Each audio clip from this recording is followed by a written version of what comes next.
नमस्कार दोस्तों, मैं हूं कन्हैया जांगड़ा और आप देख रहे हैं विभाग जन आवाज। दोस्तों, वीरवार शाम को जारी हुए सिद्धू मूसेवाले के SYL गीत को अभी तक यानी 18 घंटे में 1,50,00,000 लोगों ने देख लिया और 23 लाख लोगों ने इसे लाइक किया है। उन्होंने SYL के विवादित मुद्दे पर खुलकर अपने दिल की बात अपने स्टाइल में कही है। चलो आपको पहले इस गीत की कुछ लाइनें समझाते हैं। इससे पहले एक बार आप जरूर वीडियो को शेयर कर दें और आप हमें स्टार्स भी भेज सकते हैं। तो दोस्तों, इस गीत के बोल है, हमें हमारी संस्कृति और हमारा परिवार दे दो। चंडीगढ़ हिमाचल हरियाणा दे दो। चंडीगढ़ हिमाचल और हरियाणा दे दो।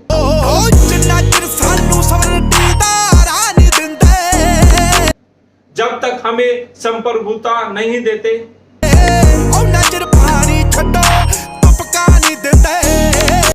पानी तो छोड़ो एक बूंद भी नहीं देते।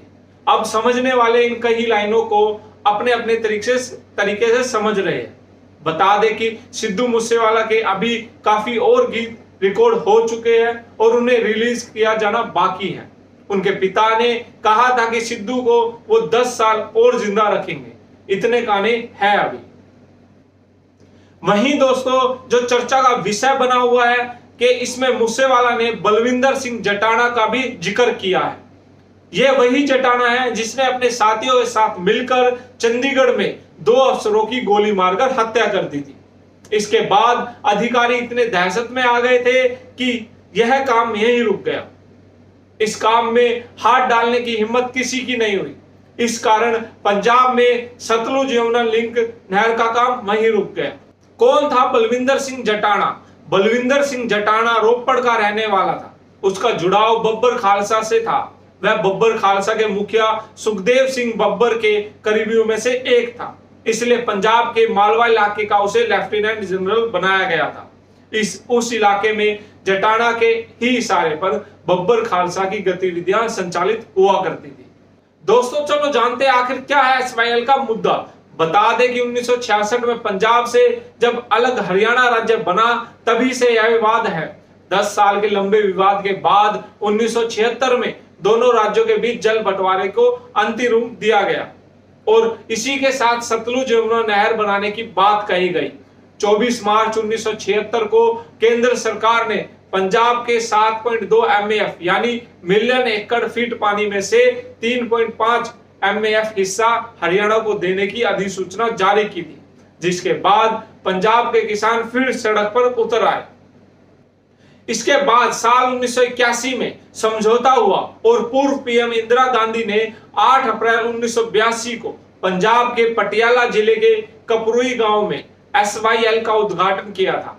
हालांकि इसके बाद भी विवाद नहीं थमा, बल्कि यह यूं कहे कि विवाद और भी बढ़ता गया।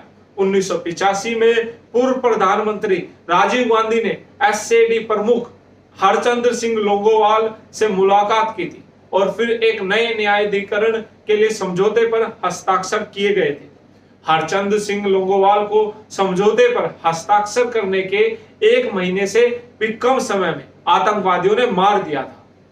वहीं 1990 में नहर से जुड़े रहे एक मुख्य इंजीनियर ML सेकरी और एक अधीक्षण अभियंता अवतार सिंह ओलख को बलविंदर सिंह जटाना ने मार दिया था, जिसका जिक्र सिद्धू मूसेवाला ने अपने गाने में किया है। तारीख थी 23 जुलाई 1990। चंडीगढ़ में सतलुज यमुना लिंक नहर बनाने को लेकर बैठक चल रही थी। इस नहर के जरिए पंजाब से पानी हरियाणा होते हुए दिल्ली तक जाना था।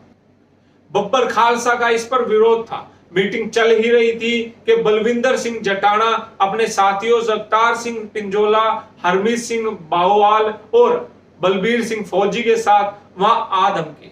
बताया जाता है कि वाद विवाद के दौरान SYL के चीफ इंजीनियर और सुपरिटेंडेंट इंजीनियर MS सीकरी और अवतार ओलख की गोली मारकर हत्या कर दी गई, जिसका जिक्र इस गाने में भी किया गया है। नहर के पानी के चलते हरियाणा सरकार ने 1996 में सुप्रीम कोर्ट में दस्तक दी। इसके बाद 15 जनवरी 2002 को सुप्रीम कोर्ट ने पंजाब को 1 साल में SYL बनाने का निर्देश दिया। सुप्रीम कोर्ट के फैसले के खिलाफ 4 जून 2004 पंजाब सरकार ने अपनी याचिका दायर की, जिसे कोर्ट ने खारिज कर दिया। वहीं दोस्तों, पंजाब सुप्रीम कोर्ट के फैसले पर राजी नहीं था, तो पंजाब ने Punjab termination of agreement act 2004 बनाकर तमाम जल समझौते रद्द कर दिए। इस तरह से पंजाब ने हरियाणा को पानी देने वाले समझौतों को मानने से इनकार कर दिया। पंजाब नहर के अधिग्रहित जमीन किसानों को वापस करने की बात कही। इसके लिए एक विधेयक भी विधानसभा में पारित किया गया, जिससे स्थिति और अधिक जटिल हो गई और नहर को मिट्टी से भर दिया गया। ऐसे में संघीय ढांचे की अवधारणा पर चोट पहुंचाने की आशंका को देखते हुए राष्ट्रपति ने सुप्रीम कोर्ट में रेफरेंस मांगा। 12 साल तक यह मामला ठंडे बस्ते में पड़ा रहा और 2015 में मनोहर लाल खट्टर के नेतृत्व में बनी बीजेपी सरकार ने सुप्रीम कोर्ट से राष्ट्रपति के रेफरेंस पर सुनवाई के लिए संविधान पीठ गठित करने का अनुरोध किया। फरवरी 2016 में सुप्रीम कोर्ट ने 5 जजों की पीठ गठित की, जिसने सुनवाई कर केंद्र सरकार से दोनों राज्यों के बीच के विवाद को जल्द से जल्द समझाने की बात कही। सुप्रीम कोर्ट के हस्तक्षेप के बाद अब जब केंद्र के जल शक्ति मंत्री और पंजाब व हरियाणा के मुख्यमंत्रियों की बैठक हुई, तो यह विवाद फिर सामने आ गया। अमरिंदर सिंह ने कहा था कि पंजाब के विभाजन के बाद पानी को छोड़कर हमारी सभी संपत्तियां 60 और 40 के आधार पर बांटी गई, क्योंकि उस पानी में रावी, ब्यास और सतलुज का पानी शामिल था, लेकिन यमुना का नहीं। मैंने सुझाव दिया है कि उन्हें यमुना का पानी भी शामिल करना चाहिए और फिर उसे 60 और 40 के आधार पर विभाजित कर देना चाहिए। हालांकि पंजाब के इस फॉर्मूले पर हरियाणा राजी नहीं है। सुप्रीम कोर्ट द्वारा बार बार हरियाणा के पक्ष में फैसले दिए जाते रहे हैं। 2017 में तो एसवाईएल पर सुप्रीम कोर्ट की अवमानना का मुकदमा भी पंजाब सरकार के खिलाफ दर्ज हुआ था। जब हरियाणा के पक्ष में आए फैसले के अगले ही दिन पंजाब सरकार ने कैबिनेट की बैठक बुलाकर सुप्रीम कोर्ट के फैसले को उलट फैसला लेते हुए आदेश जारी किए थे। तो पंजाब ने यह भी कहा कि हम अदालती आदेश का पालन करना चाहते हैं, लेकिन अपने किसानों को नजरअंदाज कर ऐसा नहीं कर सकते। हमारे किसान भूख से मरे और हम सतलुज, यमुना और ब्यास नदी का पानी किसी और को क्यों दें? पानी हमारी जरूरत है।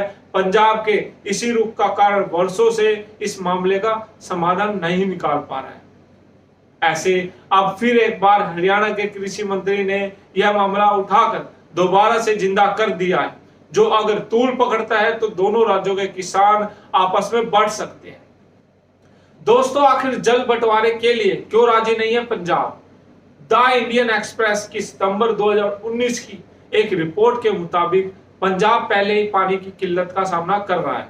पंजाब में बड़े स्तर पर फसलों की पैदावार होती है।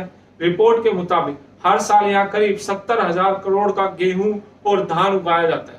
ऐसे में सिंचाई के लिए पानी चाहिए और भूजल कम हो रहा है। हाल ही में हुई मीटिंग में भी पंजाब के मुख्यमंत्री ने कहा, अगर हमारे पास जल होता तो मैं पानी देने के लिए क्यों राजी नहीं होता। सीएम ने मीटिंग में पानी के मुद्दे को अलगाववादी आंदोलन और आतंकियों के साथ भी जोड़ा। उन्होंने कहा कि अगर नहर का निर्माण होता है तो इससे राज्य में अस्थिरता आ जाएगी। दोस्तों, तो यह था एसवाईएल का पूरा मुद्दा, और जो सिद्धू मूसेवाला का एसवाईएल गाना आया है उसमें जो बलविंदर सिंह जटाना का जिक्र किया गया उसके बारे में बताया गया। तो वीडियो को ज्यादा से ज्यादा अपने दोस्तों के साथ शेयर करें। फिर मिलेंगे अगली नई वीडियो के साथ। धन्यवाद। स्टार्स भेजना ना भूलें।